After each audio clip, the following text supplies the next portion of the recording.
Hi guys, if you're struggling with frizzy hair, especially on a wedding or any other parties, I've been there and I get it. கொஞ்ச நாளாவே நான் use பண்ணிட்டு வர product தான் Alps குட்னஸோட flaxseed gel. இது for both hair and ஸ்கின்க்கு use பண்ணிக்கலாம். இந்த ப்ராடக்ட் உங்கள் ஹேரில் இருக்க ஃப்ரிஸினஸை குறைச்சி ரொம்ப ஸ்மூத்தாகவும் எலிகெண்ட்டாகவும் மாற்றும். இது ஃபிளாக்ஸீட் எக்ஸ்ட்ராக்டோட என்ரிச்ட், ஸோ ஹேரை நரிஷ் பண்ணி ஸ்மூத்தாக ஹெல்தி லுக்கிங் ஃபினிஷ் கொடுக்கும்.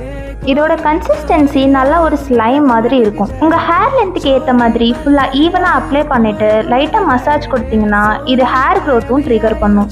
உங்கள் ஃபேஸில் அப்ளை பண்ணும்போது நேச்சுரல் க்ளோவும் கிளியர் ஸ்கின்னும் கொடுக்கும். அப்ளை பண்ணிவிட்டு 30 to 40 minutes அப்சர்வ் ஆகிற வரைக்கும் அப்படியே விட்டுருங்க. ஃபேஸ் வாஷ் பண்ணதுக்கப்புறம் நீங்களே ரிசல்ட் பார்த்தீங்கன்னா உங்களுக்கே தெரியும். க்ளோயிங்காக ஸ்மூத்தான ஒரு லுக் கொடுத்துச்சு. This is exactly the result after the hair wash. N hair ரொம்ப லைட் வெயிட்டாகவும் க்ளாஸியாகவும் ஷைனிங்காகவும் இருந்துச்சு.